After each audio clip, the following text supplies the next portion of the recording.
En ocasiones, la Biblia menciona personajes oscuros que tuvieron un impacto significativo en la historia bíblica. Naamán encaja en esta definición, pero la mayoría de los lectores de la Biblia nunca han oído hablar de su nombre, y si alguna vez leyeron sobre ella en algún versículo bíblico, probablemente no lo recuerdan. Naamán fue la esposa del rey Salomón y la madre de su hijo heredero, Roboam. En la Biblia, se menciona brevemente solo en las referencias a su hijo después de que éste sucedió a Salomón en el trono de Israel. Por lo tanto, desde una perspectiva bíblica, la historia de Naamán es realmente desconocida. El nombre Naamán significa agradable o placentero. Curiosamente, entre todas las mujeres de Salomón, Naamán es la única cuyo nombre se registra en la Biblia. Esto se debe, obviamente, a su posición como reina madre, pero sigue siendo un hecho curioso. Considerando el tamaño de la familia de Salomón, sabemos que tenía cientos de mujeres, para ser precisos, 700 esposas y 300 concubinas, y aún así, solo una se menciona nominalmente en el texto bíblico. ¿Pero había algo especial en esta mujer que debemos conocer? ¿Cómo fue su vida junto a un hombre que tenía cientos de otras mujeres? ¿Cuál fue su verdadera contribución a la historia bíblica? En este video, entenderemos todo lo que la Biblia realmente dice sobre quién fue Naamán. Un dato importante sobre Naamán en la Biblia se relaciona con su origen. El texto bíblico señala que Naamán era una mujer amonita. Los amonitas eran un pueblo que descendía de Lot a través de su hija menor y, por lo tanto, eran antepasados de Naamán. La Biblia relata que, cuando Lot y sus hijas vivían en una cueva después del juicio divino sobre la ciudad en la que residían, esas jóvenes, desesperadas y sin certeza sobre el futuro, se vieron involucradas en un plan que resultó en relaciones inmorales con su propio padre. Es cierto que esta familia vivió una situación traumática, ya que la esposa de Lot, madre de las dos jóvenes, murió al no poder desprenderse de su antigua ciudad. El texto bíblico también indica que los yernos de Lot murieron cuando la ciudad fue destruida, a menos que se entienda que Lot tenía otras hijas que se quedaron en la ciudad objetivo del juicio divino. Por lo tanto, estos yernos debían ser prometidos de las dos hijas vírgenes que escaparon con Lot fuera de la ciudad. Así que, además de perder a su madre de una manera terrible, es posible que estas mujeres también hayan perdido a sus futuros esposos. Sin embargo, esto no justifica lo injustificable, cuando tomaron la decisión de establecer una descendencia a partir de su propio padre.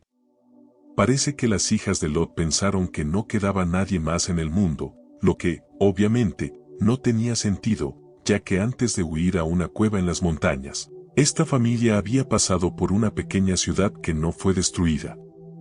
De hecho, estas jóvenes fueron incrédulas y no confiaron en Dios ni esperaron su provisión.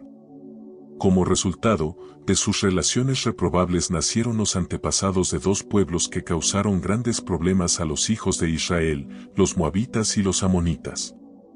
Incluso, estos dos pueblos hermanos se unieron en la época de Moisés para hacer que los israelitas pecaran contra Dios, involucrándolos en su inmoralidad. Los amonitas se establecieron en el lado oriental del Jordán y a menudo eran enemigos de los israelitas.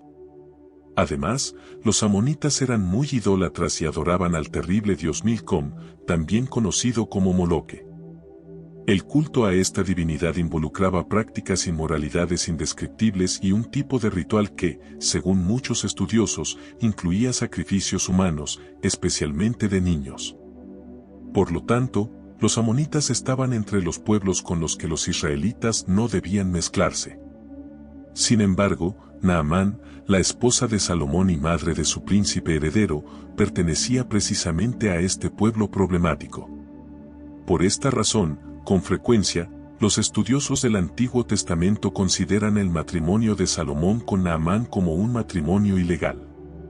La Biblia no explica nada acerca de la familia de Naamán, pero la mayoría de los intérpretes presumen que debía ser una princesa de la casa de Nas.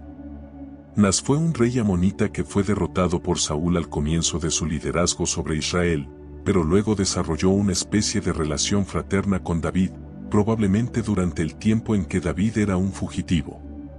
Algunas personas incluso piensan que el Nas que negoció con David no era el mismo Nas de la época de Saúl, pero esto es muy improbable.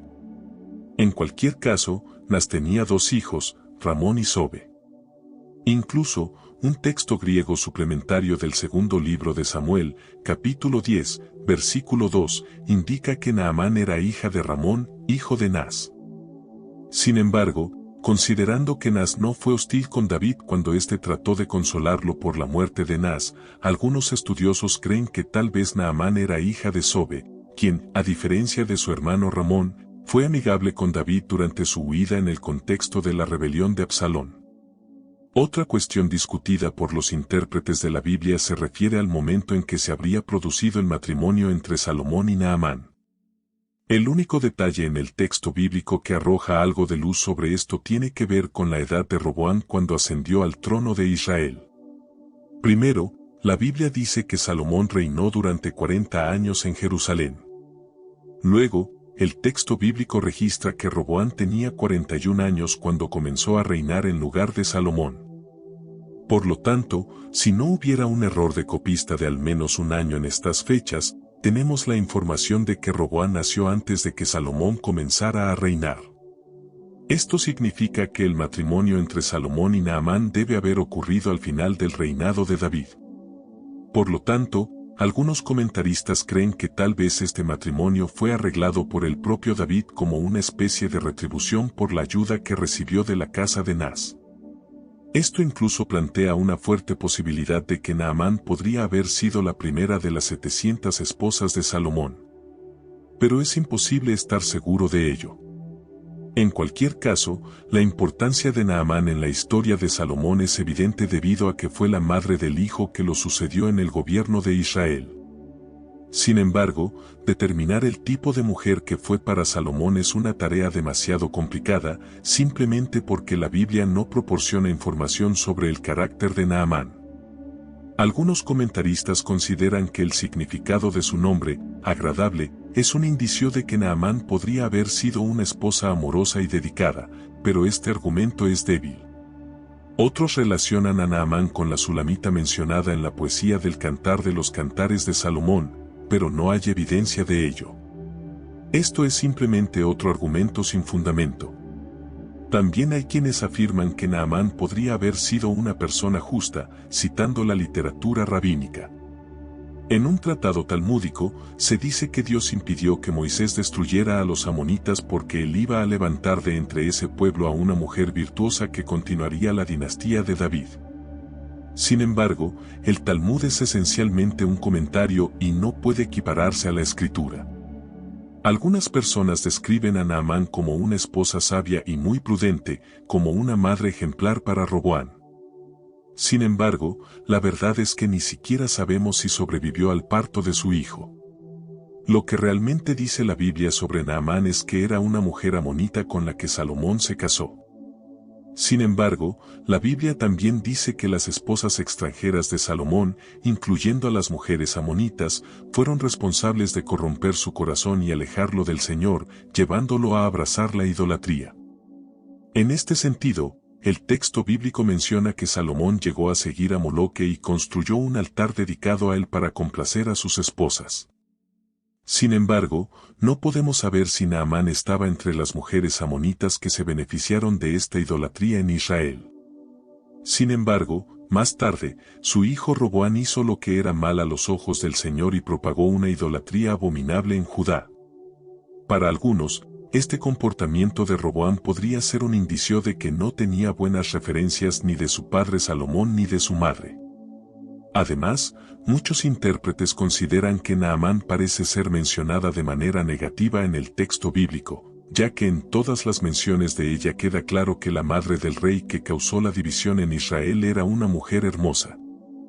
Antes de esto, sabemos que Ruth, una mujer moabita y, por lo tanto, perteneciente a un pueblo tan detestable como los amonitas, fue alcanzada por la gracia de Dios y considerada como parte de la comunidad de la alianza, convirtiéndose en antepasada del propio Salomón.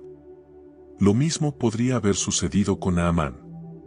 Sí, por supuesto, Naamán podría ser una excepción entre las esposas idólatras de Salomón, pero no podemos saberlo. En el caso de Ruth, la Biblia registra detalladamente cómo abrazó la fe en el Dios de Israel.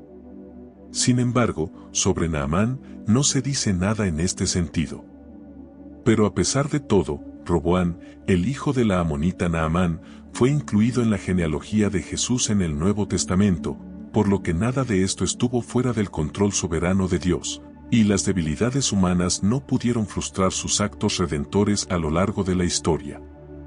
Finalmente, también existen antiguas leyendas medievales que se han vuelto populares en ramas místicas del judaísmo y que mencionan de manera fantasiosa la relación entre Salomón y Naamán. En una de estas leyendas, se afirma que Salomón conoció a Naamán mientras trabajaba como plebeyo para el rey amonita, que era el padre de la joven. En ese periodo, como plebeyo, Salomón habría sido engañado por un demonio y perdido su trono. Sin embargo, este tipo de relato es simplemente una leyenda y, obviamente, no merece consideración. A pesar de nuestra curiosidad acerca de algunos personajes de la Biblia, como Naamán, a menudo debemos aprender a guardar silencio ante el silencio bíblico. Ahora, cuéntanos en los comentarios si ya sabías quién fue Naamán en la Biblia.